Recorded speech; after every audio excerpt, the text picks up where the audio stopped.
Hello my dear children, welcome to my channel Sudhir Sir Chemistry. But as we are discussing, till now we discussed for the LAQs from our second year part. Now today I am going to start for the SAQs also. And mostly beta in this first chapter, that is solid state, the most important SAQs they will ask either explain the Schottky defect and Frankel defect, and one more they can ask beta explain the Bragg equation. So today in this class I am going to discuss with you derive the Bragg equation for 4 marks. How to derive the Bragg equation for 4 marks? On one side I will draw the diagram and other side I will write the explanation. But if your diagram is correct or it is right, you will get 1 marks. Explanation on it will get 1 more marks. And derivation part of that one, again it gives you 2 marks. It is a very simple way to score 4 marks. But just one see here. But to derive the Bragg equation means think that we are having these 2 planes. Plane 1, plane 2 and plane 3 are there. We will say, sir, this is called as a first plane, but this will be called as a second plane, and this one will be called as a third plane. 3 planes are there. But each plane are separated at a distance of d. Plane 1, plane 2 separated by a distance of d, right? But here plane 2, plane 3 also separated by a distance of d. Each plane are separated by a distance of d, right? So distance d here, distance d here. But we are having what? The first ray will come and get diffracted back here, right, beta? It will get diffracted back here now. First ray, it will come and again it get diffracted, or we can say diffracted at the point A, we can say. But a second one, exactly below of this one I should come, below of this one. And now I am getting here this point and it goes to back. And now we can say, sir, this is a point B. But I want to draw clearly because both the rays are forming a constructive interference. Means distance should be same. But they both are forming the constructive interference. Here and here it will form constructive interference. Is it clear, beta? Once you check the diagram. But in this one, while deriving the part of the Bragg equations, what you have to think that is we are taking the first plane. You can check better here. This is the first plane and this one is the second plane. This one also third plane. Thus we want first and second plane. First and second plane are separated by a distance of d. Now it is a first ray. Just you can see, I will say this is a X-ray. It is a first X-ray beta.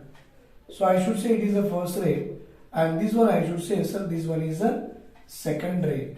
But a first ray diffracted at the point A means it is coming here and it goes back. But a second ray, see second ray, it is coming in this way and again it is diffracted back. Here it is diffracted back. Now if you see beta, this is a second ray and first ray. What happened? Do you know?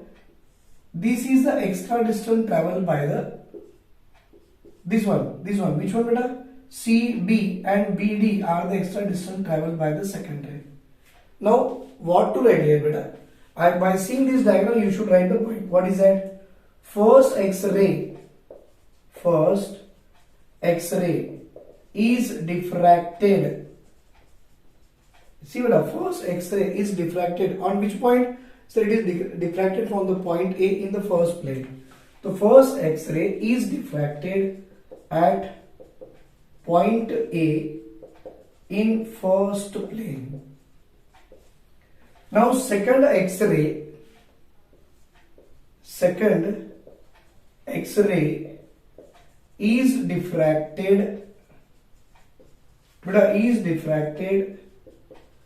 at point C in second plane. Is it clear, beta? First X-ray, you can check it beta here. First X-ray is diffracted at point A. The first X-ray is diffracted at point A, but in first plane, right? It is in first plane. And second X-ray, it is diffracted. Is it clear now? Right. And but the second X-ray is diffracted at point C. At point B. At point B in the second plane. But both these first plane and second plane are separated by a distance d. Right? Now, next point you should write here. This is the first point, second point.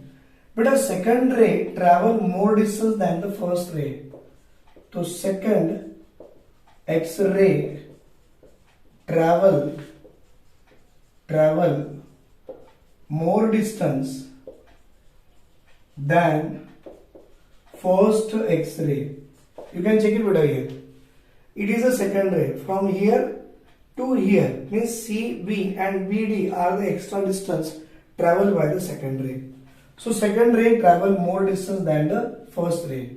So more distance means we should mention here extra distance travel by second X-ray.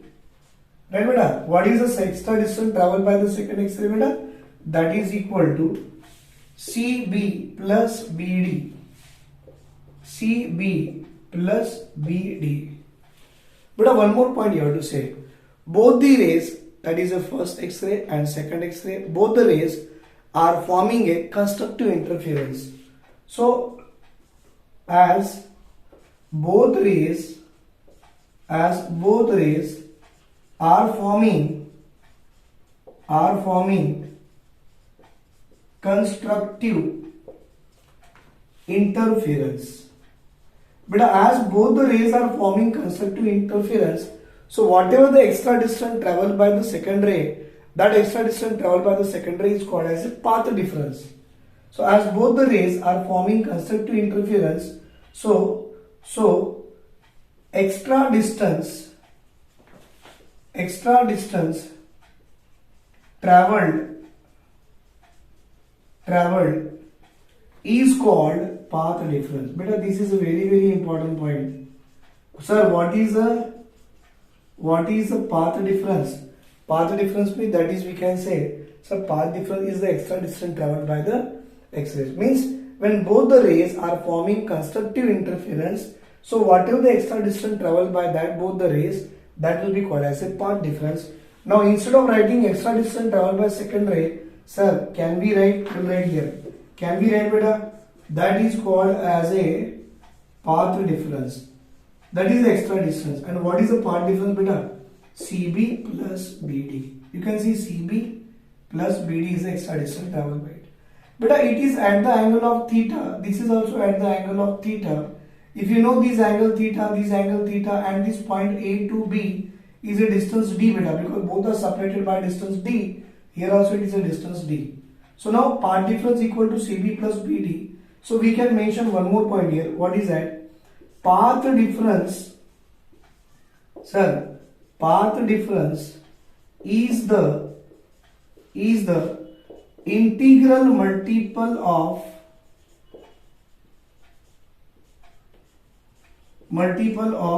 wavelength.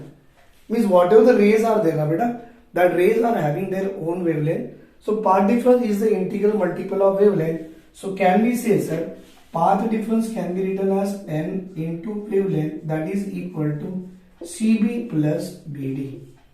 But if you solve this triangle ACB, I will get sine theta. So I will get the sine theta. This sine theta is equal to nothing but this value of CB is sine theta is equal to opposite side by adjacent. That is sine theta is equal to beta CB by D. And if you solve, I will get the value of CB is equal to D sine theta. And if I will solve it at this BD also, this BD, here also I am getting here as a D sine theta. But D sine theta plus D sine theta, what we got? We got 2D sine theta, and this n lambda is equal to 2D sine theta is called as a Bragg's equation. See beta, for writing this answer we will get the 4 marks. And how we are able to get the 4 marks? Once you check it here. What is that? First diagram beta, house here. It is a first plane. Then it is a second plane. See beta, it is a first plane. It is a second plane. Both the planes separated by a distance of D. It is a first X-ray diffracted at the point A. It is a second X-ray diffracted at the point B.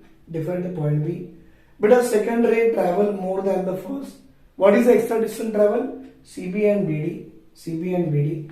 But both the rays are forming constructive interference. This point is very important. Just by head and write down. As both the rays are forming constructive interference, So extra distance travel is called as a path difference, and that path difference is the integral multiple of wavelength. I wrote here beta, and that path difference equal to CB plus BD. Path difference means n lambda, that is equal to CB plus BD beta. That means CB, by solving this one, I will get CB equal to d sin theta and BD equal to d sin theta. Overall, what we got, n lambda equal to 2d sin theta. So this is the Bragg equation. But if you draw the diagram correctly, 1 mark. For writing this 1, 2, 3 and 4 and 5 point beta, 5 point, you will get another 2 marks. 2 plus 1, 3. For writing this one small part, you will get 1 mark. Total 4 marks. Once you check it beta here, take a screenshot. So beta, this question is coming for the 4 marks. And this is only one SCQ today. I want to just go for it. The next question which one I am going to discuss with you, that is about the Schottky defect and the Frenkel defect, right? Thank you beta, thank you very much. Please take care. And if you like my work beta, please like it, share it and subscribe it. Right, thank you. Have a great day. Take care. Bye.